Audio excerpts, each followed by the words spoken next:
Oh boy, oh boy, oh boy, oh boy, oh boy. Hello, hello. What's up? It's B Dollar again. And today, we are here, which some could say, I guess, the first pay-per-view of a new era, some would say, or of the year in regards to TNA wrestling, TNA Genesis. And there's going to be a lot to say about this pay per view. And obviously, especially what happened last Thursday on the debut of the AMC network, which we'll have a few things to say about that there too. But before we even get into anything about this show, let my co host introduce himself for today's review. Yes, it's Straight Face 40 back on here. TNA Genesis. Let's talk about it. Oh boy, boy, oh boy, where do we begin? Like where do we begin here? Because it's gonna be a lot, and I mean a lot to unpack. Let me ask you this question: did you watch any of this pre-show? Let me just say Yes, that first. yes, I did. I skipped over the talking part because I can't stand the whole the talking panel thing. Like, what we talking about, man? Are we y'all over here sitting here breaking down the card? Like, I don't know. I guess they trying to be like the sports events before they talk before the game. They talk about the show, the game. Like, no, it just don't have the same feel to it. It just really don't. Um, Other than that, I watched that Fatal Four Way. Was it a Fatal Four Way? That was the Fatal Four Way, wasn't it? That was the Fatal Yes, Four Way that for the was the first match. internationals. That was what that title called? International. That's the international title, Yes, right? yes, yes, it is. Um, Not a bad looking title. Not a bad looking title. This my really my like I got a close up to look at it, but like I got a real good look at it. It's not a bad looking title. You know, the color scheme kind of threw me a little off because I don't really see a lot of belts with that type of color scheme, but not a bad looking title. Not a bad looking title, but I think the decent title. four way. Decent four way though. I like that four way. Well, let's tell you who was in it first. Obviously, because one, I actually do like the title design, the international title, but this was a fatal four-way for the international championship, which regarding Stacks, BDE, KJ Orso, or formerly known as Fuego del Sol, if you remember him in AEW a few years ago, Hmm. and Eric Young. Obviously, Santino made this match because I guess if you know the storyline of Santino versus Stacks and his own kid there, Ariana Grace, this is a feud. This obviously, I think it was made last minute anyway, so it was like I said, it was a pre-show match. Obviously, Stacks having this title, which we'll get into the whole NXT thing, obviously, throughout this whole review, but I actually did like this match for a pre-show match, and the crowd seemed to be in it. It wasn't bad. I'm not surprised who won here and who took the pinfall because I don't think KJ Orso's even signed with this company in general. I know BDE and Eric Young are, so they weren't going to take the fall. And, Eric Young did like what? Pile driver onto Orso before Stacks came in the ring, threw EY out of the ring, and, won from there. Yeah, and like I was, telling you before you were about to break down the match. That was a decent little four way, man. I ain't really, I really wasn't, it really wasn't bad. Your typical type of pre-show type of matchup. You know, get something hot. Get everybody ready for the actual show. That's what you're supposed to do. Uh, some of the some of the only things they did right tonight to me, to be honest with you, is like I said, I wasn't surprised he won. Yeah, I knew about the feud every day. I paid attention enough to know about their little feud. Ariana Grace turning on her father and everything, So I'm not. That's not bad, It's not bad for you. Yeah, At because least then, it's something, yeah, they show Santino pissed off after, and then, Daria Ray, I guess you could say the new heel co-GM, which a lot of people said we're sick of heel GMs. I keep hearing that more and more over the past few days. basically getting pissed at Santino because she basically told Santino that you need to be fair or something because he says we know you tried to make this personal, so So obviously that's going to continue. after the Dorothy brace, man, you get tired of that shit. After the Dorothy, you remember those years? Don't Shit, get me that's the started. one. Right, that was one of some of the worst years in wrestling. So everybody looking like, man, no more, no heel GL, please, no. I guess But nobody else want to keep seeing heel GMs out there. yeah, it came out of nowhere too. To be honest with you, when I was watching when I was watching her on Thursday, you know, she'd ought to cut a promo. I mean, yeah, I get her that, but it's like, oh man. So, and Santino ain't not gonna ever have any type of power or something. Like, man, what is it? Like, she gonna go trump him all the time? Like, oh nah, we just gonna do my stuff and that's it. Santino, you ain't even involved with this. How it gonna go? Because I know she gonna do some stuff that he not gonna like. Is he gonna be able to say no? Well, here's another thing too, because the crazy thing is we saw that Thursday, but then what? Later in the night, Santino was booking the Knockouts title match for the pay-per-view later on the show. If you remember that on Thursday. Yeah. So I thought he was done after that part of the night, but I was like, oh, he's back out on TV. So I'm like, okay, I guess he still has power then. So I don't know. So it's like, yeah, I get it. Like, where's this whole okay, it's the heel authority versus the face authority thing again. So it's like, where is this really gonna go? Don't get me wrong, Daria Ray's a really good talk, and I enjoyed her heel GM thing back on SmackDown, but I didn't think they were just gonna immediately bring her in to be a heel and stuff. So we'll see where that goes. The second pre-show match was Tesla. Well, I guess you could say the Elegance brand came out, and I'm sure you saw how that whole thing went on Thursday with the Mr. Elegance, and for some godlike reason, Perez Hilton was out there who hasn't been relevant since what the was he like a blogger, right? What in 2005 or Right, back right. That was on the like E 20 years. Entertainment Network or something? Come on, man. He haven't been relevant since like for 20 years. Like, man, I don't know how they just brought him out for no apparent reason. Like, that's what I was looking at on Thursday. It was like, because, like I told you anyway, like I really like don't like the Elegant brand anyway. Like, I don't know. It's just even with Dana Brooke was a part of it, it was just like I just didn't like it at all. And she's still technically part of it, but she just can't really, you know, do that much right now due to whatever's going on with her. Yeah, I guess you can say she still is, but it's like I guess this is like the 2.0 now. The added the dude who look like Jungle Boy, I've been hearing their that a big lot. cousin. I swear to God, he I've look been like hearing. Jungle Boy, big brother or something, or little brother or something, man. I swear, he do. I've heard that a few times now. It's like I can see the resemblance. I can It's- see the resemblance.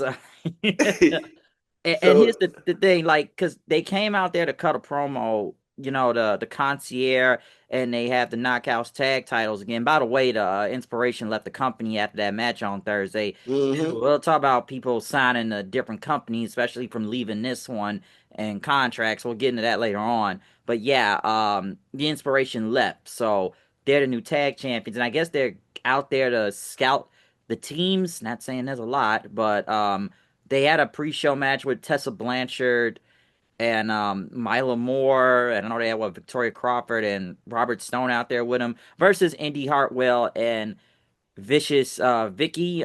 I don't have much to say about this. Obviously, the Elegance brand got involved because they had a whole thing with Indy in the back on Thursday, and obviously Tessa ended up hitting her finisher on the Vicious Vicky and won the match. So I don't know. I don't have much to say. It was a pre-show match. Yeah, like you said, don't have too much to say about it. It was a pre-show match. Um,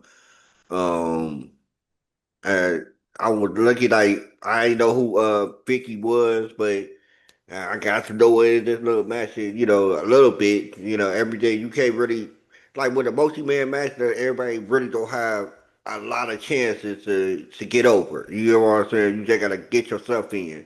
That's one of those type of matches. Yeah. I wanted to ask you, like, man, what they doing with Andy? Like, Andy is right there. Like, I don't. They just looking over her or something. Like, man, hey, move out the way. We looking for somebody else, Andy, for this for the knockout championship. Oh, well, we Not gon' you. oh yeah, we gonna get to that. We're gonna get to that because It's like Indy is right there. Indy Hartwell is right there. Y'all, do y'all not want to use her, or y'all want to use Zaria Lee and and see if she gonna be? Because to be honest with you, I don't mind her having the title. I just didn't see her being a champion. Now, you know what I'm saying? I really saw Indy being the champion, but they gave it to Zaria. I'm cool with that. No knock to her, no disrespect, no none of that. But I just really saw that Indy was ready, and they could have gave her the knockout championship. And now they put her in like a tag team. Is this a permanent tag team or they just a throwaway tag team? I don't know who that woman was really that was with Indy Hartwell out there. I just think that was just for a throwaway match. I guess she's now in a feud with the Elegance brand now for some reason. I don't know. As for Tessa and them, I don't even know what they're really doing with them right now and this whole team they got kind of going on because even I kind of forgot like well damn I feel like I haven't seen Tessa in a minute on this show with Crawford and them so they have a some type of team. I don't know where that's leading to, but I guess we'll see. I But kind of thought about it though. My bad to cut you off. I was thinking about it though, Bryce, and I was thinking when I was watching it, and I was like, this is their way of trying to get Black Tesla in some type of championship form or something because the fans rejected her for the knockout, so they can't do that. You know what I'm saying? Can we hire her in a team? And can we, put the tag team championships on her? And would the fans be okay with that? That's how they think it. That's what I was thinking about. Like, are they thinking and trying to figure out a way to try to get championship gold on Tessa Blanchard? And any type of championship gold because they probably, I they don't don't know what trust the her. heck. Huh? They don't trust her. There we go. And they don't trust her, and they know the fans are going to reject her no matter what the situation is. You know what I'm saying? Oh So, yeah. they kind of skeptical, and they probably put a lot of money in her, invested in her. You probably got to think about it like that too, right? They probably got some money invested in Tesla and trying to figure out how we going to put championship goal and make her matter and make her the same value that we are paying her. And let me say this too, because here's the thing with Tessa. Tessa obviously is a great worker. We know she's a great wrestler. The thing is that it amazed me that the company even really brought her back here, especially all that happened with her and the last time she was around in this company. And obviously the fans have already rejected her, even though I haven't really heard more of the she's a racist chants lately, and it looks like it's died down somewhat. Ain't nobody was really ain't nobody really fucking with her like that still. Maybe this time with the crowd, it didn't look like it to what I seen. But listen, man, when she was brought back, how many weeks did we hear she's a racist chance? And even I think the company is just like they're kind of being careful with her because it's like she got to play ball or she gone because it's not like anybody else is about to pick up Tessa Blanchard, like not WWE or AEW, and especially WWE because she already got enemies over there. And like you pissed off too many people, you pissed off too many people and basically was damn near blackballed in Mexico. And yeah, I know what the whole situation with her and La Rosa Negra, like, I guess it was already squashed now. We've seen photos with them together, but a lot of people don't forget, especially Chelsea Green. Yep. Yep. And Chelsea got a nice little spot in WWE to make a break. make or break Tessa. So she can't Like, go over there, definitely. oh yeah, even with this quote unquote partnership with WWE, it's not like we've seen Tessa on any type of form of WWE television. So, um, right now with her and in this team with the new girl they got Mila Moore and Victoria Crawford, which even if it's kind of funny when the minute they put her with Victoria Crawford, I guess a lot of people kind of wondering, look, I have black friends. See, like a Yeah, lot of that's people how kind of that's looking how at it looking that. like. That's how it looking like. Like, hey, y'all I got black friends, y'all. I'm not racist. Like, no, no, shorty. Yes, you are. Like a lot of people, they still think that it, like I said, the chance have kind of died down. But even it was like almost every other week or pay per view, you did hear it. But it's like they kind of, I don't know, I don't want to say like lessen her time on TV, but like I said, I guess they're being careful with her. So that's what I could really take from this. But moving on from the pre-show, we do get to the actual main show of the pay-per-view. Which let me say this because I know they like I said, it's in the same building they were last Thursday. Don't know if it was a sold out crowd or not. It was a loud crowd throughout the night. Do you have anything? And I know we'll be talking about this through a lot of these matches. Do you have much to say about the whole AMC debut? Because listen, we know it was damn near a disaster for multiple reasons, and obviously we're gonna get into more of those points going into it. But it just, man, that was damn near a disaster last Thursday. Especially you talk about before we recorded about putting your best foot forward, which they should have done. Um, yeah, thanks for asking that because I did have a little bit to say about that. I ain't gonna lie.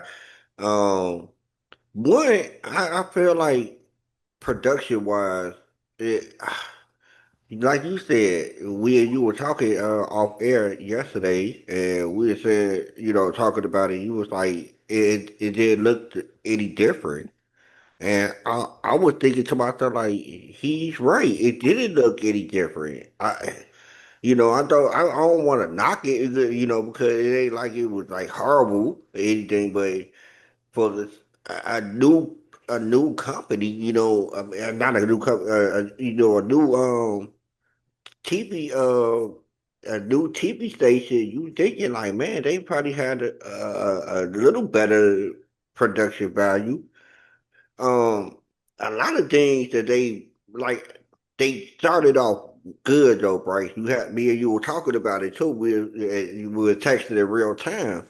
And we was like, man, they started off good. They had AJ come out first, and then they had the Hardy Boys wrestle. So they had somebody like the Hardy Boys to be out there for familiar faces, so anybody who flipping the channel could see.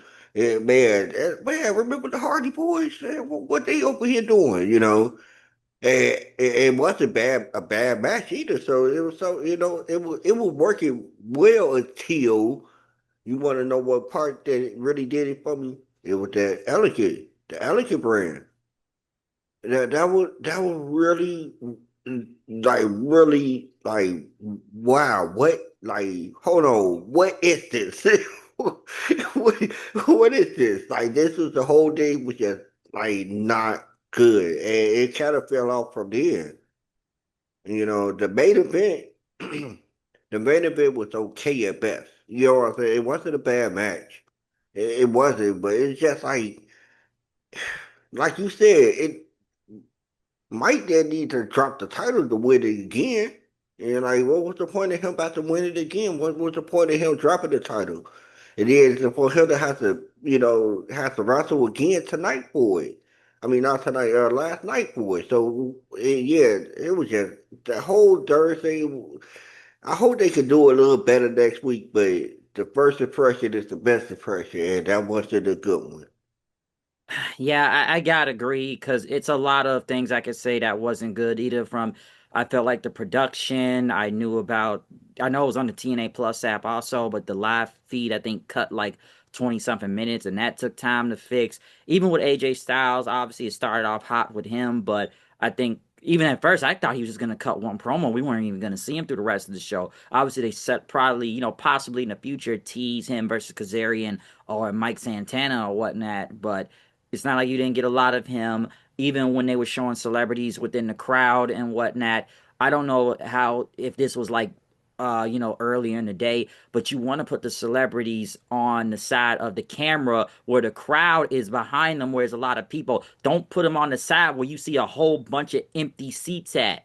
Like that looked very amateurish out there. It's like, yeah, I know you're showing some people from AMC or like other wrestlers or like legends within the crowd and stuff. Because what we saw, Candice Michelle, if I'm not mistaken. It's not like Yeah. she was there to teach you how to move your body or anything. But no, I thought it's like But it was my bad. But especially her photo, man, you should see how empty her photo looked. Like, wow, did you see? It was nobody around.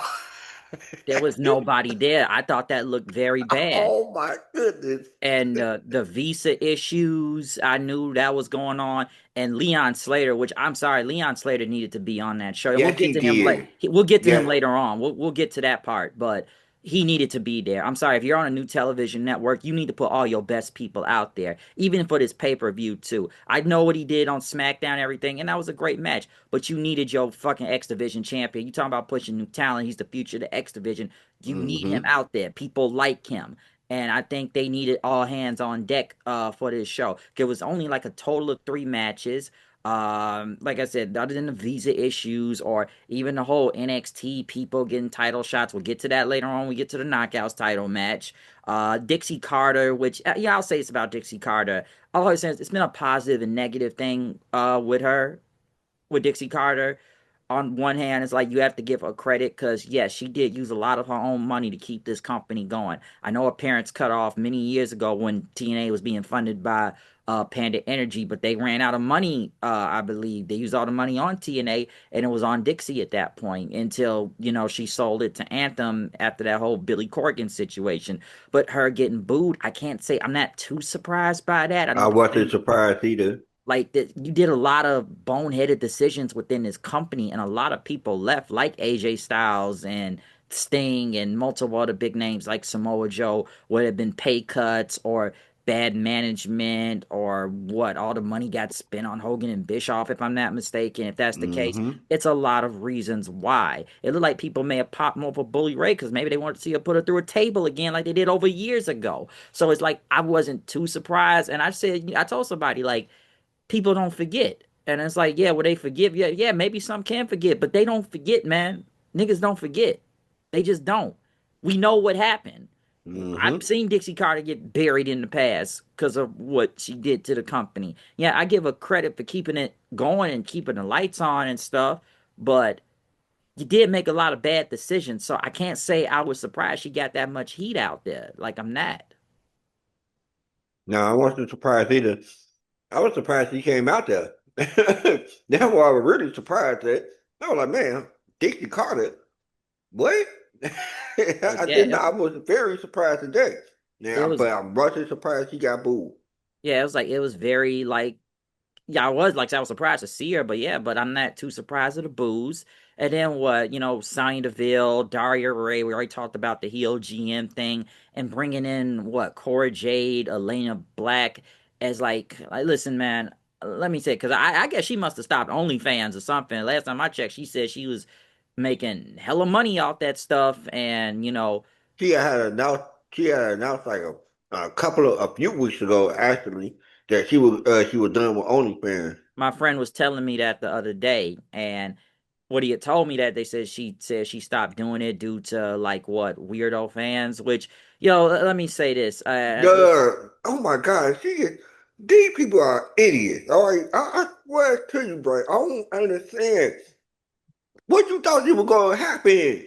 What you think they were going to happen? You over here doing half naked photos in your best bikinis and your best lingerie, and you don't think these weird niggas will come out of nowhere? Come on, stop it! Like, oh my goodness, it was another reason why she doing it, and why she quit it. But she just threw that as an excuse. I don't believe that for a bit, and for real. Somebody was telling me that the other day, and I said like, listen, man, yeah, I know it's a lot of weirdo fans, especially when it comes to OnlyFans and how obsessive. We know how weird. There's been stories about that, but unfortunately, that just comes with the territory, and you just kind of have to move around it. And then again, like you was bragging about making this much more money there than you was making in wrestling. And then I heard about some OnlyFans wrestling league. Cause I saw a clip of her and Mandy Rose in some cage, I guess, like training and stuff. So I don't know how legit that was, because like I said, that's what I just saw. But like you was bragging about making a lot of money, and you stopped because I forgot even why she said she stopped. I'm gonna be taking like I think it was like either a mental health break. What do you want to believe that or not? I just kind of looked at it like, no, you got OnlyFans. You know you was making more money over that more in wrestling, so you chose to make more money, which can't get mad at that or anything because like she was bragging about it. So I was like, now that she's come back to wrestling, it's like, we'll see, but it's like due to her like past knee injuries, hopefully she doesn't get injured again. But I'm like, Right, she really about to move the needle for things because I remember how they were making her like a big deal when NXT 2.0 started, but due to injuries and hell, bringing Roxanne in obviously played a factor and a whole bunch of other stuff. She just it kind of fell to the wayside and was got released in and stuff. So it's a lot of things you could say. So it's like, is this really about to set the world on fire for her here in no. TNA? No, Like, because guess what? Guess what happened? Guess what gotta happen though, bro? Guess what gotta happen? That bell gotta ring. All right, and that's what and I'm always gonna use that line for people like her and everybody else who can't wrestle. The bell gotta ring.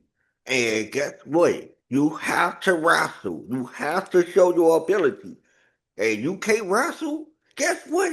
People are going to reject you because you just out there just to look good. Oh man, we ain't with that. We are not with that. Everybody knows what it is. She is just there for eye candy, and oh everybody yeah, because going to she's really reject hot. that.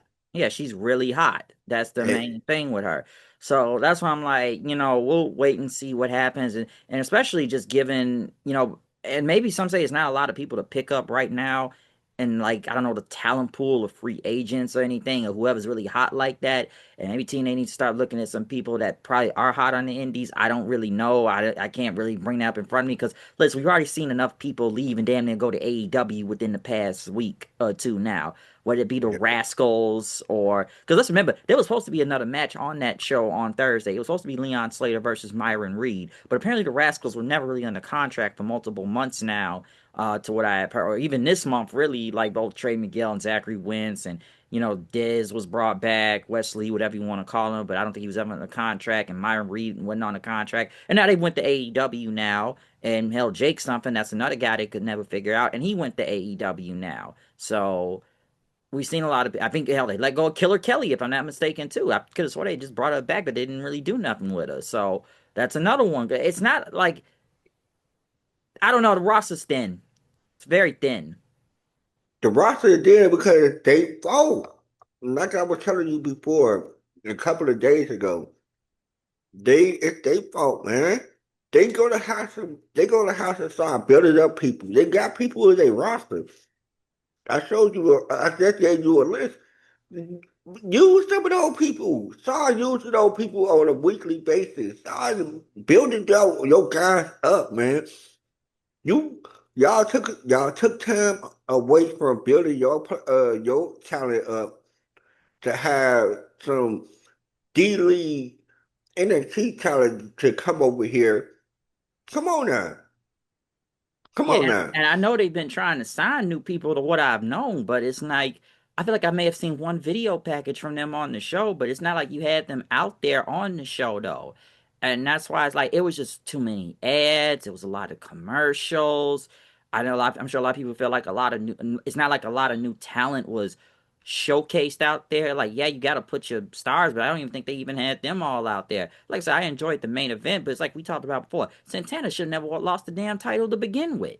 There we They should go. never did. I don't mind Kazarian, but I feel like they should have waited on another date to have him do that whole cash in thing. Especially how they did, and then just the D League, the Super D League NXT people getting involved. That was stupid, and it was just I feel like it's a lot of dumb decision. You have to obviously blame creative and a whole bunch of other people too, but it's like. Yeah, man, you talking about being on a new television network and stuff. And I've always said this about TNA. It's like every time, how can I say this with TNA? It's like y'all make one step forward, but then you make three steps back then after. It's like every time something good happens, it's some type of disaster, scandal, booking, or just boneheaded decision making and stuff. And I don't know who's all booking the show. The names I've always hear is either Tommy Dreamer and Hunter Johnson, known as Delirious, booking the show. So I don't know, and that's why I feel like I said before, I can't say this was a good show. Yeah, you may have had a few parts on it that I think what was good, but you're really gonna have to start doing better in the next few weeks, especially this thing gonna be live every other week on AMC. And like I said, production. That was my biggest gripe was production. That was one of my biggest gripes of it, but that's why we see so many negative. We've seen the negative comments, which I can't blame a lot of people. And I'm sure you've seen the Moose and JD thing online back and forth, which I had to kind of agree with JD said a lot about going back and forth with Moose. Yeah, and I agree with him too. Like, man, I'm sorry, Boost, but it wasn't a good show.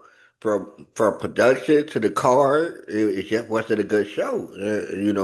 You can't say because we never stepped foot in the ring and we can't say anything about it. Nah, bro, that's not how it go. You can't just. I bet anybody who praise y'all who never been in the ring before, you are allowed that. So you gonna have to allow criticism too. So no, that's not how we gonna play this. And I get Moose as being the company guy and everything right here, but it's like, nah, man, that show wasn't good. And it's like you've had a lot of, I'm sure they've had a lot of time to prepare going into this and stuff, but no, this I don't think this went out well, and it's like you can't get mad. A lot of people yeah, we not doing what they're doing, but fans they can criticize also, and it's been more negative than positive than what I'd seen out of that show on Thursday. That's why I was like, okay, we got a pay-per-view coming up Saturday, so and I'll get to the matches. This guy can't say there's a lot of builds. Some say a lot of these matches were probably random and stuff. So like, yeah, let's get into the main card of this whole thing. Genesis, because yeah, the AMC thing, man, I thought it was just it was damn near a disaster out there. I'm not saying go listen to cage side seats or anything like that too, but I'm not gonna sit here and tell you it was a good show either. No, it wasn't a good show. It wasn't. It just wasn't. Like you said, they're gonna have to start doing something. Start doing better in the next couple of weeks. Hey, I I'm really happy for them. Real talk. I just really want them to do better. Oh yeah, and I'm gonna get to a few other parts later on when we get to the match where it kind of regards in that too. But let's get to the first official match of this card for Genesis. Rich Swann versus AJ Francis. It's not like I can say I know what the feud they've been doing, but I can't say they build it up enough to, going into this match. I will say this though, I thought this was a great match to kick off the show. I really enjoyed this, and the crowd was with it too. I didn't expect it to be that damn good, so I thought it was kicking off really good for the first match of the night, like real good. Yeah, Uh, don't. Hey man, hey, that was a good big man, little man matchup.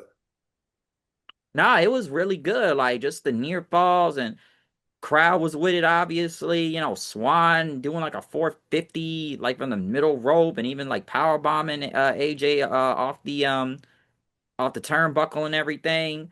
What was one thing when Swann went off the top rope and then what was it? Fucking AJ ended up like spearing him in midair was kind of crazy, and then hitting him with the Styles Clash out there too, like adjusting him and that, and tried to go for a second one, but then he ended up taking a Canadian Destroyer and everything. So it was really good, and AJ got the win with the choke slam. The down payment for the finish. So no, I really did enjoy this match. I thought they really kicked it off really well. Had the crowd hyped and everything. I enjoyed it. Yeah, man, to be honest with you, I didn't think much of this match before they started already going at it. And like you said, it wasn't like the best build, and they video package wasn't really it really wasn't like the best either. So I kind of figured like this probably like a little a first match, get this match out the way type of thing. But nah, actually, it was a actual uh, uh good big man, little man matchup. I like the AJ Francis with the Washington Commanders with the Washington Commander colors and so I was like, oh, because they was in Dallas that the Cowboys rivals are the Washington Commanders. he had a colors on and Rick Swann had on the Dallas Cowboy colors on. So that I liked it that day too. But yeah, not a bad matchup, and not at all. Rich, man, I forgot all about Rich, man. I ain't gonna lie to you. I haven't, I haven't been following TNA, deeply outside the TNA NXT type of stuff. But yeah, I really enjoyed this matchup. No, I thought it was really good because I know Swan them he stopped like he's not with Francis anymore and broke off from him and turn on him and stuff. Go face again. But like I said, I can't say it was a lot of build going into this, but I thought it started off hot in the beginning of the show. So I really did enjoy the match. So no, good stuff from there. The next match on the card though was Mustafa Ali versus Elijah. I don't know. If this is Elijah's first official single match back because ever since he got back, he's just been in a feud with the Order 4 and you know, Mustafa Ali hitting him with guitars and stuff. I didn't think this was bad. I thought it was a good match. Obviously, the Order 4 got involved multiple times within the match. The Great Hands and Agent Zero right there until the ref sent them to the back and Tasha Steeles was out there at the end. She tried to get involved and almost ended up getting tombstone because she tried to hit the guitar onto Elijah. But once like Elijah was about to hit a tombstone on her, Mustafa Ali ended up hitting the guitar to the back of exploding guitar, I should say, to the back of Elijah and end up pinning him and winning the match. So obviously this feud continues. To what I've seen out of this feud, some people think this was either damn near cartoonish because we've seen Elijah come out with actual horses on the show, chasing Order 4 with the horses, and even hog tying Mustafa Ali like this is Red Dead Redemption 2 and dragging him away with a horse. Hey, oh man, I ain't gonna lie to you though, Brace. As I'm watching this matchup, man, I was like, my goodness, so many shenanigans. This is shenanigans central here. What is going on here? The order for get on the top, get on the Bryce. My goodness, how much shenanigans do you need, referee, to get these guys out of here? These niggas are actually on the apron. They actually touching him in front of you, ref. What is wrong with you? I As was soon like, before the oh match my. began, even too, like Elijah in the back body dropping him. Then as soon as they tried to run into him, as soon before he even got to the ring. I was like, oh my goodness. Then Tasha comes in. I'm like, oh my God. How many people gonna jump in this match? I'm like, Mustafa better win this match then if that's the case, because all of this is gonna bury him if he don't win this match. And I was kind of glad that he came on the winning side because if you didn't win with all those shenanigans, bro, I'm sorry. But my goodness, that was just Connecticut Central. It was just too much running, too many, not running, but too many outside interference. My goodness, it was, bro. Because this feud was just too many shenanigans, in my opinion. And I think Mustafa Ali needs to kind of get away from this. And I think they need to, because I know he just resigned back with the company. So they need to be kind of pushing this guy because they made him a strong heel before. So I think he needs to be near that main event picture scene, if you ask me, right now, because they do need it. But a lot of this feud has been very silly. I feel like it's not over because of all the shenanigans involved and guitar shots and stuff. So I don't think this is done. No doubt about it. He should be one of they made of a heel because of and especially because of the order for with him and everything. He got people that he could um throw at Mike. Mike worked better with his heels like that. Heels that kind of got people around them that could interfere, and he could beat those heels. and climb the ladder type of thing to get to the main heel and beat him. I think that's what might kind of work better as work better with is those type of heels that got a game with them. But like, yeah, he should be. He been doing good work ever since he been back. Over, I mean, been over there at TNA. I remember I was telling you then, like, well, it has to be a year ago that I really would. I did that little gimmick. I did that gimmick that he got. So I really think he should be a good heel for Mike Santana. You never know if he do good enough. You probably after it might run.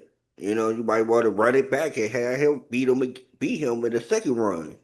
Yeah, it'd be In the for the second world match. title. It'd be for the Yeah. world title. So, Uh-huh. like, even like I'll give Mustafa Ali. He's made this politician thing work. I know he's tried. I know he tried doing this back in WWE, and they wasn't really going for it, or in any other company. So at least they've been trying more that it works. So Mustafa Ali, like, nah, he's a great wrestler though. So they made him obviously, like I said, into a big heel on this show. I just think this whole thing with Elijah just been a lot of silly shenanigans to what I'd seen in the past few weeks with horses and being chased by horses and just guitar shots and a whole bunch of stuff. So nah, they could run that back with him and Mike Santana in the future if they do that. But like I said, the match was like I said, it just for I feel like this match was just to forward the feud. That's all this really was. It forwarded the feud. Yeah, yeah, of course. It's got to be another match. You know, um, it got to be some type of match that go have to keep the heel group away from the match, so it could be a solid win for Elijah. You know, that's how I feel. You should be no more. Ali should not win another match in this feud. It should be end after whatever match they about to do. Because it took like five people just to beat Elijah here. So with all the shenanigans and people getting involved and jumping in the ring and guitar shots, yeah, you think Elijah would have to get the win at whatever the next match is gonna be. But like I said, I guess, is gonna continue for a minute. Yeah, yeah. So we'll see what happens there. The next match though we had was the final match of JDC, Johnny Dango Curtis versus Eddie Edwards. Obviously, all the system came out. JDC did get a standing ovation. I'm gonna be honest going into this match. I like this match. I think it went on a little bit too long. I don't feel like I don't know, because he said he was retiring, I believe, last month or two, and he said his last match was going to be at Genesis and everything. I didn't know this guy had been around this long, to be honest. Like, he'd been around, what did they say, like 27 years, if I'm not mistaken. I did not know that either, Bryce, When they showed man. the video package, there was like clips of him in TNA in 2003. I didn't know who this Yeah, guy was till WWE, just Johnny Curtis before he became Fandango and everything. So I didn't know he'd been around that long. I don't know. I feel like they could have did more because, like I said, it's supposed to be like a final match thing. Did I think there was going to be maybe a shenanigans in the end? Possibly. It's like I said, it's a send off match and stuff, but like I said, I liked it, and the crowd was with it, and they did pop for a few things. I thought it was a little bit slow at first and dragged, but it did get better later on. Even what JDC doing like the Lion Tamer out there, Chris Jericho and all that, and even hit like a damn code breaker, which was pretty good. I know he tried to go like for his like leg drop, even doing like the super air raid crash from the top rope, but what Eddie ended up coming back with his finisher, the Boston Knee Party, and telling him to stay down, and like hit him like the super kick, like his other finisher, hit him with like one more Boston Knee Party for the win. And then they got up, and the rest of the system came out, and the roster was on stage, and they gave him a round of applause and shook hands and hugged the commentator. So like I said, it was a nice send off for Fandango, JDC there. Obviously, they said they got to get a new member of the system, which is supposed to be this Thursday. They're gonna get a new member. But I don't know. It's like I didn't I liked it. It wasn't bad, um, or anything. But I don't know. I don't want to say I don't think there was enough build into this. I don't know. Like I said, it was just a nice send off match for Dango, and they gave them time. So I don't really got a lot to say about this. Um, I think about research every day to see why JD was calling it quits and stuff. And hey, I don't have no problem with it, man. I was reading whatever when he just got married not too long ago. And he was saying that he was like, man, he wanted to move on to his next life. He was like him and Tyler Breeze end up getting into some real estate business. You know what I'm saying? And Oh, he is into real estate and stuff. And he said they've been doing very well in the real estate business. That he was thinking like, man, hey, I don't really have to, lean on this wrestling paycheck. I could, get this real estate money. And I could sit back and go into a next chapter in my life. And I was like, man, hey, I don't have no problem with that. It's not a lot of wrestlers who could say they went out on their own accord and nobody injuries. They cool. They ain't got no type of health issues or anything like that. And he one of them. Hey, big ups to him, man. I hope the real estate business boom, super boom, real talk. And and that's good then. yeah. Yeah, because like I said, like I kind of wonder. I was like, when he said he's retiring, I was kind of like, I see everybody's retiring right now. The way it looks like things right now in wrestling, but I was like, oh, okay. I didn't like. I felt like it came out of nowhere when I first heard it, but I just kind of wonder why he was retiring. I didn't know because at first, like, is he hurt or something? But like you said, I guess he just found something else basically now. Because I that's why I didn't have much to say. Because like when it comes like Fandango and his entire career, like the most I can really think about was just Fandango and going against Jericho at Mania and the song and the dance and stuff. Like I know he's been trying to reinvent himself for several years now, even back even TNA and stuff. So, like I said, he got to walk out on his own terms though. Yeah, and and I hope everything goes well in his second career. And hey, and moving forward to they to their new member and everything. We was just talking about how dead it is when it comes down to talent out there in the indie scene. Like who is out there and who could be a new member that you could it could be good enough for you to announce.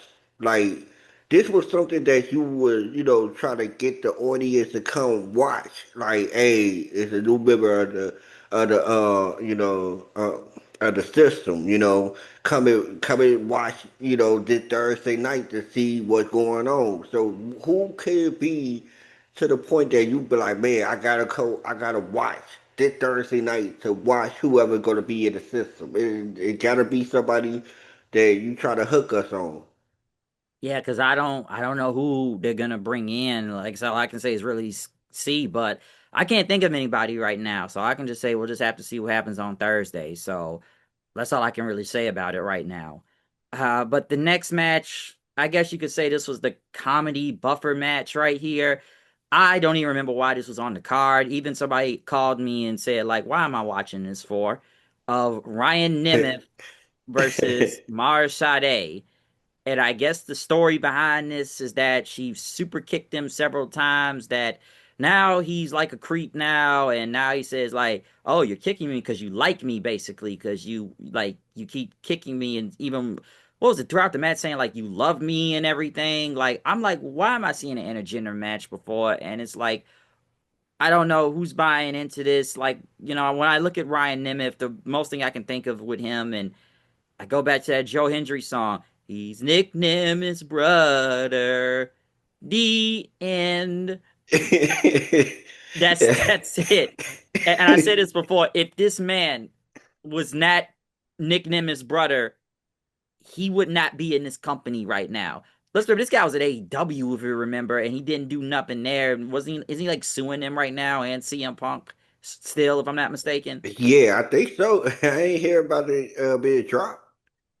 Yeah, I don't haven't heard anything of it since he like filed a lawsuit. Like I've told you about that before, and I don't think he's not gonna win anyways. But this match, I don't even know why this was here. I don't know why this was on the card. This feud makes no sense. If you ask me, this was just some comedy stuff, I guess. And you know, Ryan's just being a goof out there. That's his whole thing. But like, she's getting tired of him now, and I guess he believes like you're hitting me because you love me. And it's like, what is going on? Like, what? Why is this a thing? Like, I don't know. Like, because before this guy was just teaming with his brother, but I guess now they got his brother back in the main event picture scene right now. So he's just doing whatever. And you know, I man, when it comes to not like, let's say one more thing, like intergender matches, I'm sure it's not everybody's cup of tea. I'm sure some are gonna say unless you can make it work. This isn't like China versus I don't know, Jericho or somebody out there, which they would somehow made it work years ago, or someone trying to fight Awesome Kong or something. Uh, or Chelsea versus Penta. or yeah, Chelsea versus Pentagon back in Lucha Underground or stuff like that. Like intergender matches, everybody's not. I know everybody's not going to be the biggest fan. I'm no fan of intergender matches like that. I know some say unless you make it work, like the people we just named, but this was just dumb. This ain't working. This ain't it. I fast forward this match. I'm gonna just let you talk about it because I did not watch this match at all. Once I saw it on the card, I was like, "That was gonna be the match I skipped," and I skipped that whole match. And it went I like 5 minutes. I saw the entrance with with Sade, and I was like, man, because I wanted to see how, how she looked, ooh, and then that's it. After that, I would boom, skip the whole match after that because I was like, what? It's because she was super kick this nigga every week. Like, nah, bro, I'm not with this at all. I am really not with this. So, yeah, I skipped that match, bro. I was not going to watch that match. Yeah, it went 5 minutes and he knocked her like off the top rope, I guess, and then just like you like pinned her and used the ropes to, use his whole body to keep her down and ran off from there and won the match. So it's like I don't know why I need to see this and this whole he's super kicking like she's super kicking him every week to now to the point where he believes that she likes him. And I'm kind of like you what you said. I just kind of want to see it because she just looked good. That's it. Yeah. She looked good. But this is not a match I don't think anybody needed to pay attention to or needed to be on this card to begin with. Like she's hot. That's all I'm gonna say. She's very hot. And that's about it. I don't, and did you see the video package that where they were showing like she was missing most of those super kicks though, boy? Did you see that? Like she was missing most of Oh yeah, you could tell. Yeah, I won't even near him half the time. them. So it's like, yeah, why? It's like, yeah, why is this even a thing? And the super kicks ain't even connecting all the way. So it's like, what is the point? And it's gonna continue. It looks like. So I don't even get the point of this. So let's just move on from this because it's not nothing much to talk about here. Next was the Knockouts Championship on the line. Uh, Lei Ying Lee with Zaya Brookside out there versus Zaria and Sol Ruka. The reason why this match is even made for the Knockouts title because it's an open challenge. It looks like everybody does open challenges right now, which I said I kind of rolled my eyes when I saw this Thursday. Like, here we go again. We got to send another NXT person out there.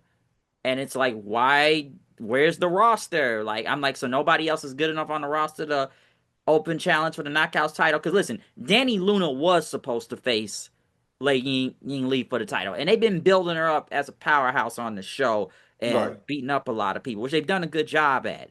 But right, due right. to global visa issues, that's why they had to make this match. They had to find a replacement. Could you not find somebody on your actual roster to do this? But it's like you told me before the other day in the names you presented me. It's not like you've built the people you already have right now. You already got Indy Hartwell in a feud with the Elegance brand for whatever reason. And looking at the names I've seen there, it's like, yeah, you haven't built them up or you're not really doing anything with them. Some I didn't even know were even still within the company. So we just got to throw somebody out there from NXT. And I'm sitting there looking at this and thinking to myself, like, dude, I hope this is not another one of these just random NXT people win the damn TNA titles again. Cause it's like, dude, this shit is just kind of getting ridiculous after a while. Like, it's been ridiculous, but it's like, what is the point of this? And I'm thinking, like, obviously they've been building up Danny Luna. Listen, it's a visa issue.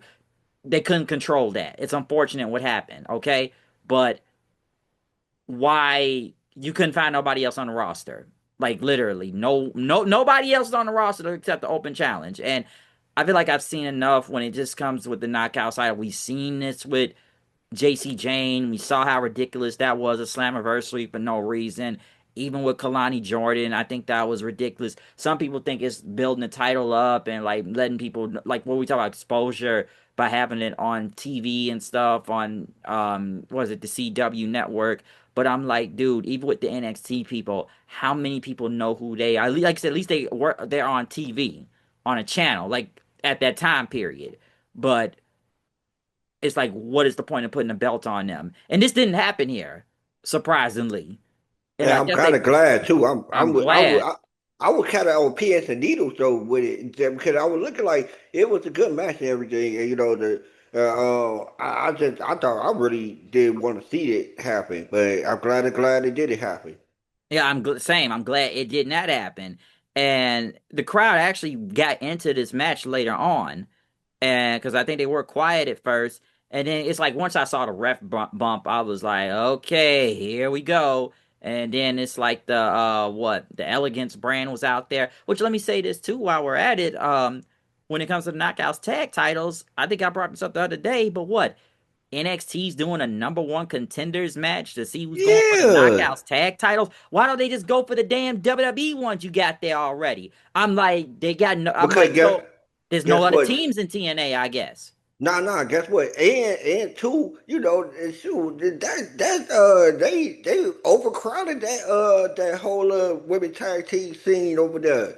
They got Last Legend and Nia Jackson, then you got the Kabuki Warriors, then you got the tag team champions Io Sky and Rhea, and you got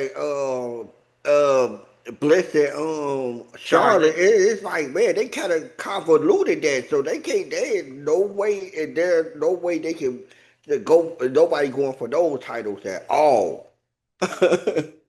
Yeah, they like I guess nobody from NXT, and now it's like, oh, so you guys go for the TNA ones. I'm like, so I'm sitting there like, so this, I guess this is no teams in TNA right now, and I guess the inspiration left, so they're gone. So all you got Yeah, is the Elegance brand, and technically you yeah. have the Angel Warriors with Zaria Lee and Brooks out there, but right now Lady Ying Lee is the current Knockouts champion right now, so she's in a singles run with the title. Okay, so and she ended up winning this match, obviously with what the that kick to the head, if I'm not mistaken, because I know they once like the whole shenanigans got out of the way and the ref bump, they start going back and forth, striking each other, and what was it? Lee just like I said, she ended like a reverse DDT and then like the big high, like one kick, and then it was like the another kick, and it was over. So I'm glad she retained, and Danny Luna will get her a shot at another time period. But then here's another thing, and I know they shook hands right after the match, but now they got Elena Black right there. Now she wants to go for like you just got here. So I'm not saying she got a title shot or anything, but I'm like, dude, didn't you But just you get kind here? of think hey Bryce, Well, we've seen this before when somebody new we comes say in, they that want the right, title. So I'm not and the saying it's crazy going to be an part is. immediate title shot right now. But no, I knew it was gonna happen though. I knew it. I knew they were gonna treat her like a star, like she's some type of star. I swear to you. I'm like, man, why? Because the way that she came out is the way that the it what let me know that they were gonna treat her like a star. That she came out there, they was, oh my god, who was that? That's a lighter black? Oh, well, I'm like, come on now, are we serious? You got to treat the former Cora Jane like she's some type of star or something. Like she is not a star, bro. She can't go in that ring. And like I said before, the bell got to ring. The bell got to ring, and people going to see it. That's all I gotta So say. yeah, I don't know if she's really improved not because he like I said, go back to what she did in NXT. Like Yeah, they were trying to make it into something, but unfortunately, injuries and better people were brought in, like Roxanne, and we saw what ended up being some say nail in the coffin for her in WWE and stuff. So like right now, most people probably say they probably just like because she's really hot. That's it. Yeah, of course, of course, of course. And You like know, OnlyFans, but like I said, she stopped doing OnlyFans now. But it's like I said before, is she really about to like make a difference or move the needle? Like we'll see, but you're not gonna pretend to me like she's some big name or some big get. So maybe things will turn around. I don't know, but I just kind of like, all right, here we go. Like, so she's immediately going for the title, I guess. But we'll see what happens. But like I said, Lei Ying Lee still retain the knockouts title and everything. So obviously, like I said, they'll probably say that match with her and Danny Luna for a different date and whatnot. But I just, like I said, I just like, dude, we just got to keep throwing NXT people again. But at least it just didn't end it because I like it would have been just random again if somebody from NXT just won the title. So we'll see what happens next from there. Next though, we had the tag team titles on the line. The Hardys versus the Righteous. Even before this match even started, the music was still playing, and the Hardys were already beating the hell out of the Righteous before the match even began. While the music is still going. And I know they've been building this for a minute. When it comes to the Righteous, I've always kind of called them like a discount Wyatt family. It's crazy. I've actually seen this match in the past when I think it was like on AEW like a year or two ago on Collision. And I remember watching it, and I think like they beat the Hardys just randomly clean. I remember the fans chanting bullshit and I was like, wait, they just fucking pinned Jeff Hardy randomly? Like, what the fuck? Like, I remember seeing that like a few years ago. Like, I know they've been playing mind games with the Hardys and stuff. They did what I'm saying, man. With Vincent and Dutch right there. Listen, man, I look at them like I've seen them before. Hell, they tell Vincent was in this company before, even back when Ring of Honor and stuff. So, like I said, the match wasn't bad and everything. Like the match was good. The Hardys are over. The crowd was gonna pop for them, regardless. I know at one point Vincent he got on the microphone saying like, "This is what we wanted you to do. This is what we wanted," and the fans started chanting, "Shut the fuck up." And the Hardys just end up hitting their finishers, Twist of Fate, Swanton Bomb, and won the match. But wasn't a bad match though. um, it was kind of had a little old school formula. If you just see it, like man, to let the Hardys get in first, then let the Righteous cut them off and have a long heat. They would get it heat on them for a long time. Beat it up Jeff, beat it up Matt. They would really would let them get their stuff in and then let the crowd get the Hardy Boys sitting there. The crowd is sitting there like, oh, Hardys, Hardys. You can hear the crowd going crazy for the Hardy Boys. It felt like a kind of like an old school type of feel to it. It's like, man, and they did a good job. One of the matches I really liked the most was the tag team match because it was just a regular your regular basic tag team match. It wasn't really nothing to it. It did its job. Yeah, it did its job. It was supposed to. I think like the feud's probably going to continue because I guess the Righteous are still trying to play mind games with him and stuff to some extent. But I thought it served its purpose. And like I said, the Hardys won. Like I said, they got the heat on them and they got the comeback and stuff. And they won from right there. Like, Vincent on the mic, I didn't know what was gonna happen once he got the microphone, but like I said, the Hardys just, took advantage and won the match. I don't know if they were trying to bring an edge out of them or something, like just show some aggression. But I feel like this is gonna continue though. But it served its purpose. Yeah, it did. It served its purpose. So I didn't think it was that bad. So like I said, not a bad tag match. Did in a way I almost kind of thought the Righteous were gonna win, given I heard they had just signed to the company, but I think they're gonna continue this for a minute. Yeah, to be honest with you, if they since they signed, we don't need to rush. You know what I'm saying? We can get to them sooner or later because we can still go with them. This feud don't really have to be super over that just yet. This Thursday the Righteous should put themselves right back into the title picture, and then and since they there they got them. We ain't got to rush. Yeah, I think it's going to continue. So, like, it's no need to really rush it right now. And obviously, they did kind of set up something right here. So, it can come back into the future, or it's going to probably continue going to Thursday. So, they probably going to keep this thing going. But I didn't think this was bad match. This was pretty good. Next, though, we have a triple threat match. Okay.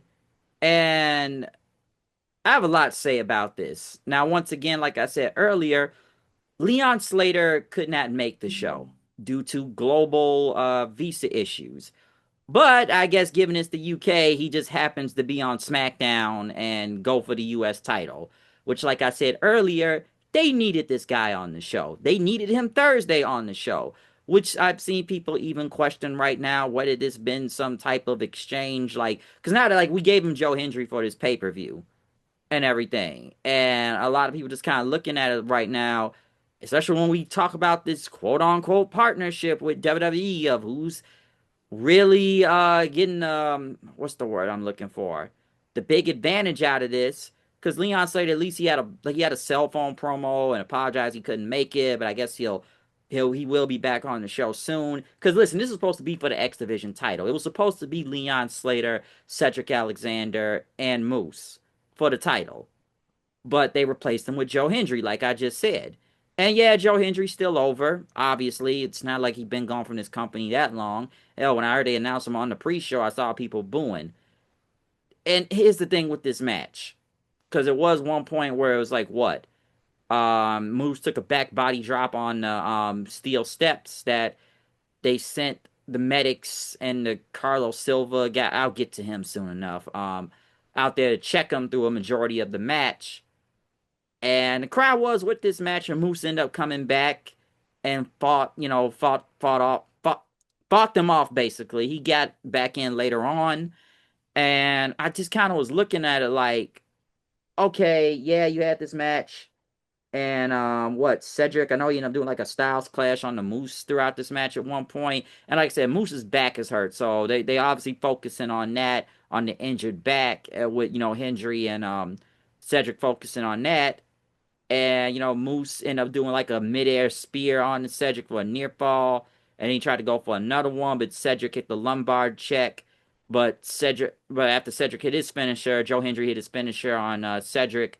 The stand ovation and winning. Here's the thing: Joe Hendry did not need to win this match. Honestly, Joe Hendry should have just took the pinfall from here. Then again, this didn't even need to be a triple threat match. You could have just did Moose and Cedric Alexander. Listen, I get it. The title was not on the line. Leon Slater could not make it due to visa issues. So obviously the title match is going to happen at a different point in time. And his thing, Cedric won a match to become the number one contender to begin with to get a title shot for the against Leon Slater. Moose, I think he was just using his rematch clause. That's why I was a triple threat. So what was the point of pinning the damn number one contender to begin with? Because right now, listen, Joe Hendry ain't no TNA guy no more, okay? He WWE now, okay? He's on NXT. He full time with them. There was no reason to even pin the number one contender here. This did not make no sense. Hell, this didn't even need to be a triple threat match, to be honest. Yeah, the crowd liked the match, but do you need to pin any of the contenders that are supposedly going for the X Division title, which is saved for a later date? Because this don't make no sense. But, oh, we can't pin the WWE guy, though. And I feel like we've talked about this before. Hell, I could go all the way back when it was Leon Slater versus Javon Evans back at Bound for Glory. But no, we got to do a bullshit finish with Darkseid. Just, yeah, we can't have either guy losing. We can't have the WWE guy losing on another show.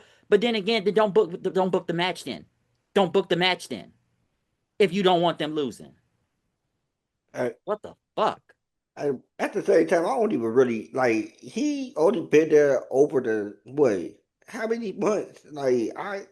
Yeah, you could consider him as a WWE guy now because he Now, signed with them. But to be honest with you, I would have make it seem like it was they didn't pin him because he was strictly a WWE guy. He was just there over, over the summer. So it wasn't months like he ago. was right. It wasn't like he wasn't really with them.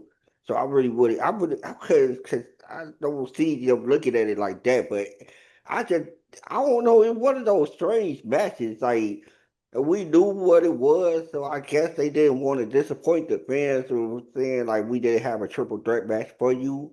You know, because it ended up being a good match, but it was like it was a weird match because it was no title involved in it. It was no stakes involved in it. So it's like it really didn't matter if anybody got pinned in this matchup. That's why I was looking like, man, who was going to get pinned? That's what I was thinking. I looked at it like I think Cedric going to be the one who get pinned, and that's how I looked at it the whole time. I didn't look at it no other way. I didn't think Moose was gonna get pinned. I didn't think Joe was gonna get pinned. I looked at it like, man, I think Cedric gonna get pinned in this situation. And Lord behold, what happened? You know. So I don't know. I kind of figured what was gonna happen. You know, in this situation, it was out of their hands. It really was. You know, if Leon was there, it was gonna be that triple threat match, but it was kind of out of their hands. There was nothing they could have really done about this situation. You know, they ain't know what they had to do. It was like one of those rush situations. Like, what we gonna do? What we gonna do? All right, then y'all want Joe back? You know, because that's the only guy who I can really say who could have gave that match a little more eyeballs because to be honest with you, who else you would have took from either NXT? Like no, like what? Like who gonna be who you gonna choose for NXT other than Joe? You know that they could replace Leon. To be honest with you, Javon, like not Javon, but who like I couldn't see nobody else from NXT they could have brought in and made that match better. I think the only person you could have done was Joe Hendry. I'll rebuttal by saying this. I do agree with like the point you made about okay, Joe Hendry. It's not like he been gone from the company that long. So now this is just some random NXT person. I think maybe that'd be a little bit more to be pissed off about. But looking at it, like I said, it was a last minute thing. They did protect Moose with that back injury thing, with the steel steps there. I thought that I got work. I ain't gonna lie to you. I got work until I think what made me stop really thinking about it was when they kept on panning the camera to him. And I'm like, they don't usually do that if it's a serious injury. If it's a serious injury, they kind of just let the wrestler just wrestle or they going to call off the match. But they kept on panning the camera to him. So that kind of made me look like, oh, okay, then this will work. And no, the rep didn't throw up the X sign either, so You're right. he ended up coming back into the match then. So it's like I get your point. It's just like I just kind of felt like I don't know. It's like yeah, I get it. Visa issues. I know some are gonna look at it like TNA just letting your champion just go on SmackDown just because WWE. And I get it was in the UK, it was in his home country, but once again, it's visa issues. But I'm sure some are going to find it convenient that it's in the UK. And then now we see this guy on SmackDown because I had wondered why he didn't make it on the AMC show and he should have been there. And like I said, he was supposed to have a match, but then the Rascals with the contract situation, they ended up going to AEW. Mm-hmm. And then again, like this guy's not here, so once again, like I said, if it's really like global visa issues, then you know, hey, that's hard to control. That's out of their hand. You got to come up with something else. But I just kind of felt like, do we really need to be pinning any other the challengers then? That are going for the X Division title and having a guy that's not really with this company anymore go over. Like he's still over. Obviously, the crowd's gonna know who he is. Joe Hendry. Like I get it. I just don't know if like should we really be pinning the number one contender that's going for the exhibition title? Like like I said, it's last minute decision making, but I'm sure gonna people gonna look at it like, oh, here we go, we got to protect the WWE guy again or something like that. Yeah, I mean, I would, like I said, I just Like the didn't look at like it. well, not to cut you off, but like especially like with the what would I bring up earlier as an example? The whole Leon Slater, Javon Evans thing. Now that was more of just kind of protecting the WWE guy mostly at that Yeah, point I in time. think yeah, most definitely. They call themselves not really letting Jabon get pinned, and then have it. What they had like a DQ finish or something like Dark that. State.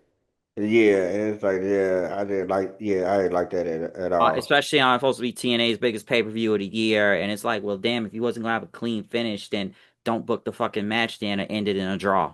Yeah, That I still think that was a dumb decision, and I'm like, you shouldn't. Don't make the match then. Like, if you're not gonna have anybody go over, like I thought that was really dumb. But in this situation here, like I said, this was a last minute decision thing. Still, I don't know. I didn't think Joe Hendry needed to go over. no, he did it, and he did it. Yeah, I do agree with that. He didn't need to go over. You could have used somebody else, but like I was telling you, like I was just saying, like I kind of figured that he was. I looked at it as like either Moose or Joe were going to end up winning this match. I didn't see Cedric winning this match, and I saw Cedric being the person to get pinned by either Moose or what's the name, Moose or Joe. Yeah, and even if they had pinned Moose, you could at least say they protected him in a way due to the whole steel step injury thing like that happened, but he still fought valiantly in the match coming from the injury after being out for several minutes. Yeah, like, don't get me wrong. Like I was, how I'm looking at it though, Bryce. It's like. I don't know how to say this, bro.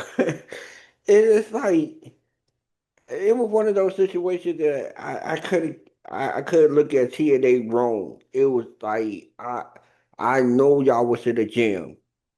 And people probably look at it kind of strange and funny, but I look at it as the perfect opportunity. You know, oh well, you can't go back to the States. Well, we over here in London. You want to wrestle for us tonight? You know, I looked at it like that. I didn't really look at it as like it being funny. Like, oh man, this a funny coincidence. This man Leon can't go to the States, but he can wrestle on SmackDown. Like, I don't think WWE made a visa issue just for this man to wrestle on they show. And like that, nah, I don't that's too much. I don't think that. I don't think it was that like WWE had something like, well, we're gonna mess up his visa so he doesn't make it. But they really they did need him, no. They I needed know him. I bet that was the visa. It was one of those situations like, hey, WWE, like, man, we can take advantage of this because, hey, you can't go back to the States. We here in your hometown, so can you come in? That's one of those type of situations. I can't really get mad at them for that. Not mad at them, but I can't really look at the side. I can't side eye them for that.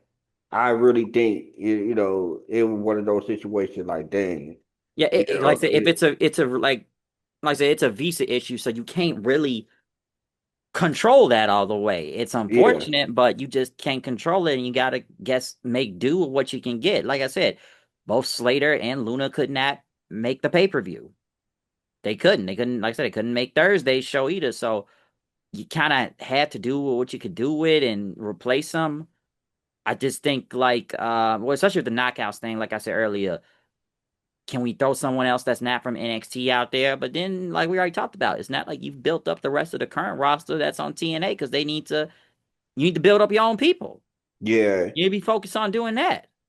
And they really do. They need to use their time to really focus on their guy and stop. But I got a feeling though that it's not gonna stop though. I think they're gonna double down on it because they in desperation mode. We on TV now. These guys ain't ready. We just gonna double down on getting some more NXT guys going against TNA guys. I promise you, that's how I feel like they're gonna do. They go double down on it because they on AFC, they on television, on a television network that everybody they can get access to. So they was like, man, they gonna double down on this. I think you're gonna see a lot more, and it's gonna probably piss you off a lot more because I just think they did desperation mode now. Yeah, I feel like that's already been a thing to what we've seen, and just like I think that's why people question this partnership. You know, we talk about the whole title thing. Has won, and not the Hardys, but has anybody from the actual roster of TNA won any of the NXT titles? Man, I feel like dang, I've had this bro. conversation already. No, did anybody win the NXT title? Shit, I don't think so. And I brought up the Hardys, but like we talked about before, the Hardys always going to be known as WWE guys, obviously, given how legendary they are. But I'm talking about a current homegrown star. Even with that stuff with Stacks in the international title, was there really a reason to give him that? I get he's No, in a feud with Santino and his kid and all that, but was there really any reason to take the belt off Macklin? Yeah, they screwed him over, but what reason was for that? Why did anybody need to see that? and it's not like this is helping either. You feel what I'm saying? Like, like people could argue a year ago that it was helping them. Don't get me wrong, it could help them because it was on it was on the CW. But now we here now, and we can see that it helped like a little bit. It helped them get this it helped them enough, but at the same time, it didn't really help. It didn't get no, like you said, we over here trying to figure out what SARS did they, you know what I'm saying? What SARS did they get over? What SARS are over there? So it's like I'm sorry, we don't see the result of of the people them getting help from the NXT WWE guys and stuff like that. It's like it's just not helping. The international title is still being defended on a pre-show. So what help did Sax do? Man, that nigga was on the pre-show of NXT. He on the pre-show of TNA. It's not helping. That's not helping you. He not. It ain't like he doing better. Come on now. Like, and so it's not. I think. I think what a lot of people anger towards the TNA NXT partnership is it was supposed to get TNA over more than NXT. That's how I think this, and it didn't do it. No, I don't think it's really done. And we brought this up. Hell, we talked about this during the end of the year review. Remember when you said about Trick Williams helps Trick stock? But I remember you specifically saying didn't help TNA though. No, it did it. It really, I was just looking up some stuff, and I was reading this article that I forgot who did it, where it came from, but it was like it helped out Trick a lot in his run towards the going towards the main roster, and I like it did. It really did. That whole run trick and a run that whole run was good, and for him it wasn't good for nobody else. It was good for him. Yeah, it's good for him. But like I said, it's not really gonna be good for anybody else. And I'm gonna take a line from like Shaggy told me this one time. Because even when now that they have the TV deal, he said this before himself. TNA needs to be booking for themselves, not to appease the WWE. Yeah, like we were just talking about with building new guys. You need new people because guess what? This partnership going to end soon, and guess what? And y'all going to be in this little still area that y'all can't get nobody over because you didn't get anybody over towards in the beginning. Yeah, I really feel like they really put themselves in a bind with that. I really did. Like y'all really hurt yourself by not getting some of your own guys over. And I'll say this too. We've known the talent, top talent like Hendry or Jordan Grace. They went to the WWE now. Hell, I feel like TNA should have took more advantage with Joe Hendry when he was the champion. We talked about how bad his title run was.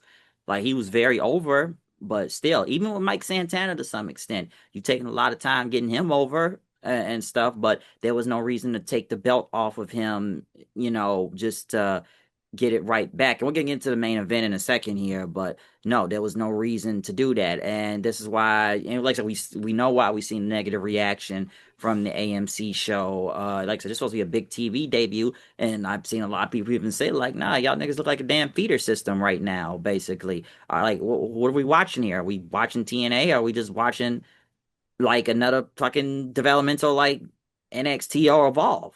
Some are wondering. So it makes you really, and we already said it. I don't know how many times I can really keep saying this. We've seen it too many. Like I feel like I'm repeating myself at this point, which I am right now.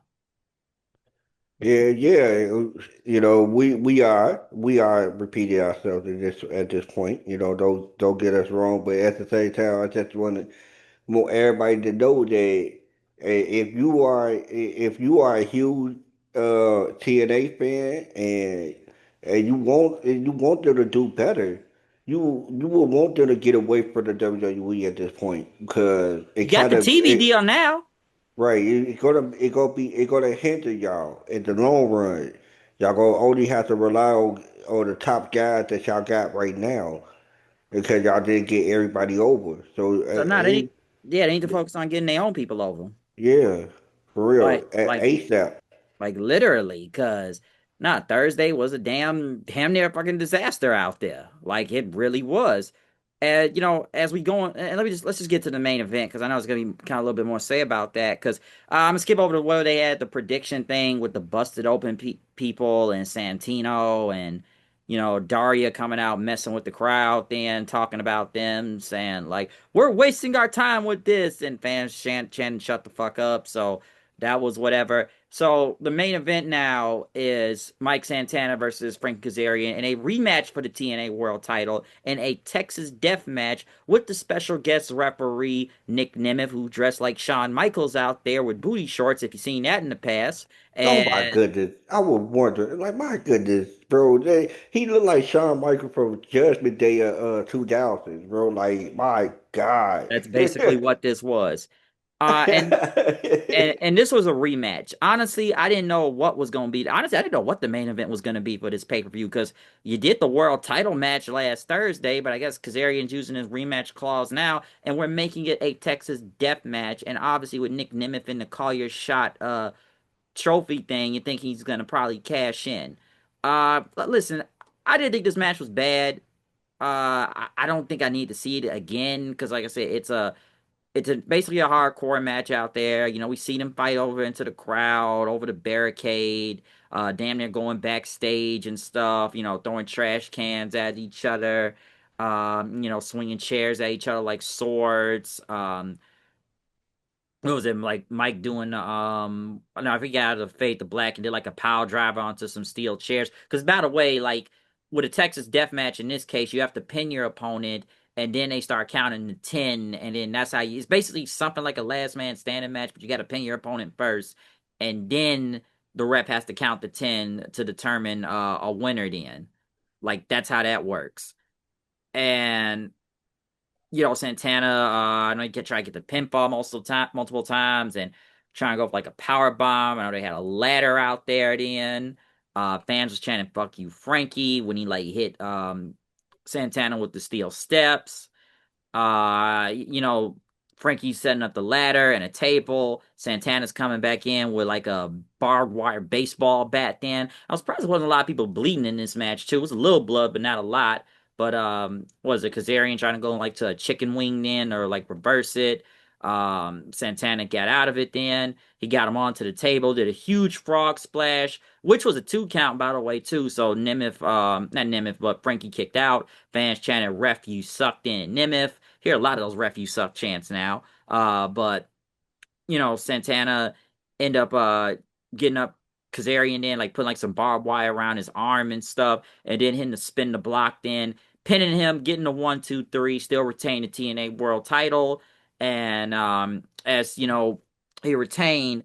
Obviously, they had the TNA president Carl Silver, which I think I've seen. I call this guy a cuck, honestly. Like you already know how I feel about this guy. Like say what you want about Scott D'Amore, but at least like I don't know. Like, I get it, he's not a wrestler. I get it. Carl Silva is not, but I keep calling this goddamn near a cuck half the time, given to what I've seen him out here for months now. Just like you see how this guy be handing the titles to people. He looks so defeated and rejected half the time. He just looks really defeated every time I see him. It's just like he looked like he getting bitched out for some reason. Nah, and here's the thing. The reason why he looked like that because he's a more of a businessman than Yes, he's a anything. businessman. He's the business. He's not wrestler. He's And he business needs to mode. know that though. But he needs to know that he don't need to be on camera. He was there a lot through the night. I know, and he don't need to be on camera. You know what I'm saying? Because you don't fit the aesthetic. I'm sorry to say that. You know what I'm saying? You don't want to say that about most people, but you just don't fit the whole wrestling vibe, bro. You look like a guy who get beat up a lot. So that don't really fit the whole wrestling vibe, bro. And then why do you need to get everybody the title? I just didn't understand that part, Bryce. I didn't like what was the point of that? The whole like I just did I don't know, man. I Like just didn't you understand him, come man. out this off-brand TNA hat, and then it's like even when he's had to give the NXT people the title, it looks like he doesn't want to. Hell, he doesn't even look like he wants to give his own people the damn title in the company half the time. It's like I get it, he's a business guy, but you really shouldn't have him out there that much doing this because it's like he looks like a bitch then, basically out there. Like serious, I get it. He is not a wrestling guy. It's different when Scott D'Amore was here, okay? And I know people even got tired of Scott D'Amore because like this guy looks tougher than half the roster at the time. The way he was damn near kind of booking himself into that. But I ain't saying like, dude, show some grit or something. But I don't think he should be on the show this many times just to do this because he looked defeated. I don't know why he just looks defeated. Like that's why damn near he getting cucked half the time out there. And Yeah, and even after that, Nemeth ended up hitting the zigzag on Santana, and it looked like he was out ready to do the whole call your shot thing, but Santana got up, hit the spin the block, and held up the title at the end. So like it wasn't a bad match. Like it was a hardcore match and everything, but it is what it is. Santana retained. Hopefully Santana now will have a good title run and not pull off some bullshit again what we've seen recently.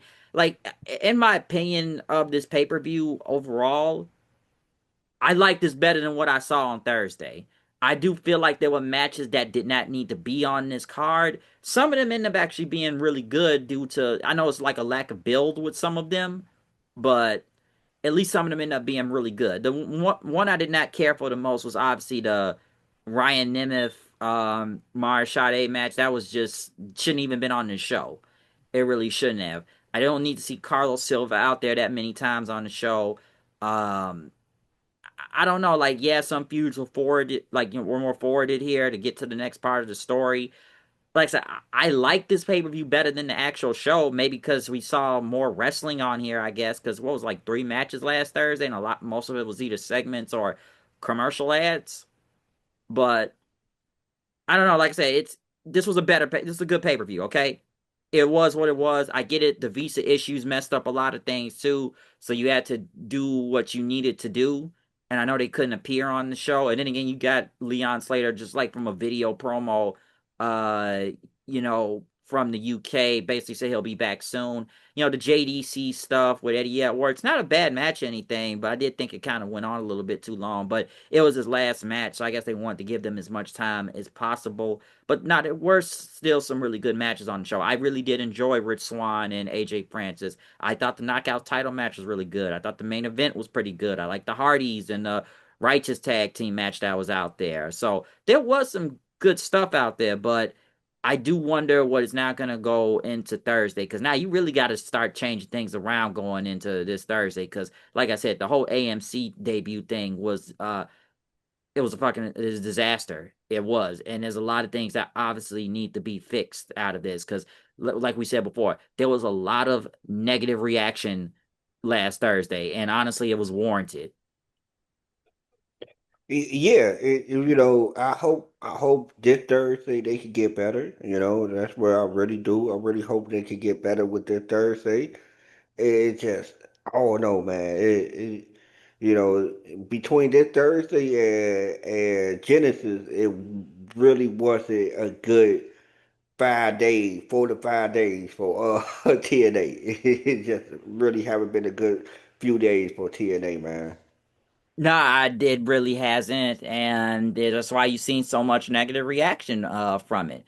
Can't blame them. Like I said, I don't think it was really good. Yeah, I may have liked a few parts here and there, but you should have been putting your best foot forward. Like this is your big TV network debut on an actual channel again. You've been on Access for like damn near 5, 6 years, which nobody couldn't even find the channel. Let's be honest, I don't know anybody I know that even had Access TV. At least people know what AMC is, but no, it's a lot of things that should have been better out there. Even with the crowd, I don't know what the crowd size was tonight or technically Saturday for the pay-per-view. But at least I could say the crowd was very engaged and hot throughout the entire night out there. Like I'll say that. But they need to fix a lot of things by Thursday. This Yeah, Thursday, I mean, because like I said, it's about that first impression. You need to put on a good first impression, especially if you're going to be a different wrestling product that people are going to be seeing on AMC tuning in to wonder, like, oh, let's check this out. And then what we got out there was a lot of bullshit. yeah, yeah. I thought it was going to be a little bit better. When I first tuned in, but at the same time, I just really feel like I think they will get better, and I'm not gonna knock them for that because I just I've been waiting for them to get something like this. I've been waiting for years. For TNA to get a prime time TV slot for everybody to tune in because at that time it would book very well, but now they under the WWE umbrella, and it don't feel the same. It don't feel like it's the same TNA that I was waiting for. You know. And listen, we've criticized the AEW partnership in the past too. So it's like, yeah, we know how bad that was also. But I said this I've said this a long time ago when I heard they was working with WWE. I was like, I better watch y'all back. Better watch your back. And I know it's always going to be a different perspective when it comes to fans and business of what we're speaking on right now and stuff. But I can tell at least with like fans, especially if you watch the show for this long and stuff, you're obviously not going to be happy with what you're seeing and stuff. And I didn't wonder why a lot of people tuned out. So what I had heard, executives from AMC were apparently happy last Thursday. I guess they were in the building. I don't even know what the number. I do wonder what the rating was for last Thursday. I do gotta kind of wonder that now. But it's Yeah, a lot of things that need to be fixed though. Production, yeah, especially production. most definitely. So that's why I was like, especially with AMC, it's like, well, man, the production ought to be upgraded now. I thought, and even like, I think Steven told me this too. It just felt like it was just another regular episode last Thursday.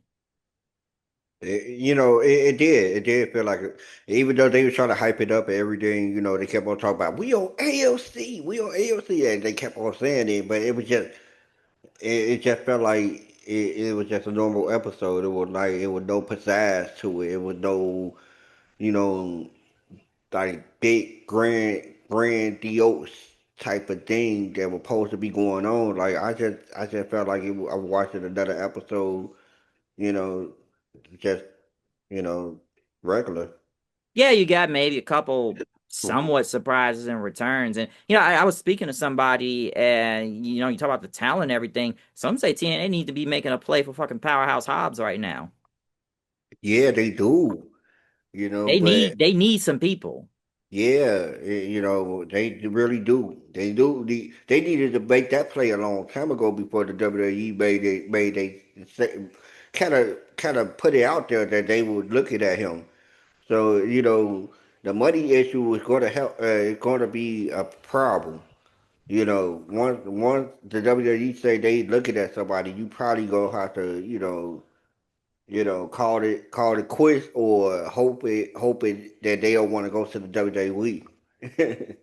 Oh yeah, and we know how much money they have, and obviously AEW has the money too. So, like I said, we've seen a lot of contracts and free agents in the past week or two of who's going where and stuff. But like somebody was telling me, like Hobbs should, they said TNA Hobbs should have been probably been making a play for him because like you need to start building up more main event talent or something. Because I don't like, damn, how many people in the main event scene right now when it comes to which you got some people, but like who's all around it. So I don't even know what Santana's next feud is even going to be, anyways. Maybe it's against Nemeth. Probably so. It probably is against Nick. Yeah, so it's probably gonna be that, but nah, it's a lot of things like especially by Thursday. Like I know it's live this Thursday, so I we'll see what happens. But I can't blame people, even that I know that probably went in, watched this, and didn't watch it, and probably not gonna watch it again. I hope that's not going to be the case. I hope they do get some eyeballs and keep the audience and stuff. But like you said, that's a tall tale because these Wasn't a good guys start. did right. There we go. It wasn't a good start, so I would be surprised if they got the viewership. They end up losing the viewership at the same time as that same night. Yeah, because like I said, I like the pay per view. I think the pay per view was better by default. Yeah, don't get me wrong. Yeah, I definitely agree. I think the pay per view was better by default. I definitely agree. Like I enjoyed the pay per view more. Like I liked a lot that was going on throughout the night. So at least that was better. But I don't know. Like I said, like you gonna make that like a big debut. So I even see. I'll say this one more thing. Some people even comparing it to like how Raw debuted on Netflix. It, Here's the thing. At least Raw will try to give you some big time matches. It was like you had the main event. You had John Cena come out and make his announcement. And you have some big time moments. You know what I'm saying? Yeah, I guess you can because you know, like like we were just saying how AJ Styles made it a big time moment in the beginning, and then they started off with the Hardy Boys and everything. So I guess you can, compare it. I guess you can. Yeah, some I've seen people compare it to that, to how the show was, especially just who they like. It's obviously just getting the big names on there because you're on a new network and all that stuff. But it's like we talked about with AMC. It's like you started off pretty hot, but then it just like it went down and just down for multiple reasons. So that's why. Overall thought though on pay per view and just everything. Overall, though, like I said, it was an okay pay per view, not bad, not good.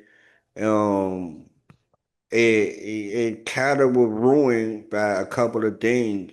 One was out of their control. Another was in their control. That made a bit that need to happen. You get what I'm saying? Like either had a main event on Thursday or had a main event on Saturday. It was either or. That was kind of redundant and kind of stupid. You know what I'm saying? So yeah. Honestly, I'll say this. I thought it was either going to be a triple threat match or it was just going to be Santana versus Nick Nemeth one on one. But obviously, they want to keep that call your shot thing in play for a while. Yeah, that's all it is.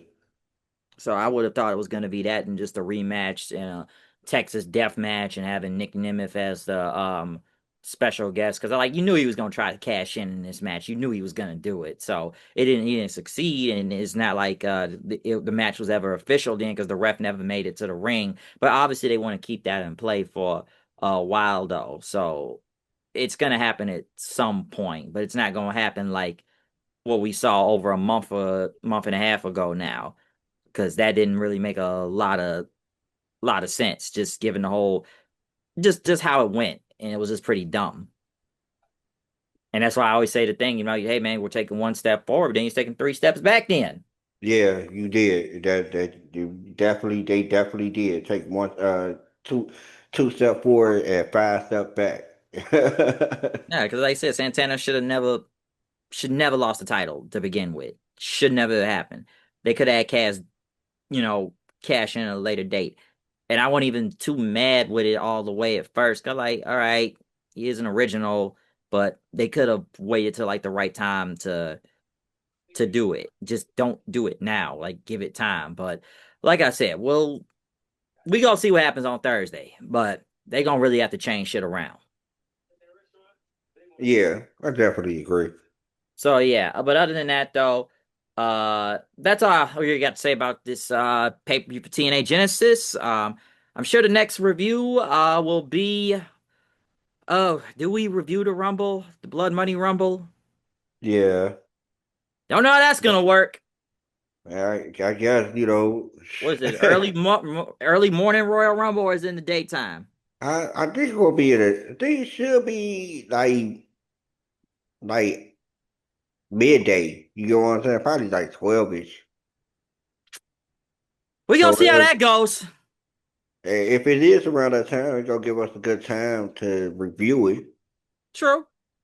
Depending on what time it comes on that day. So we gonna see.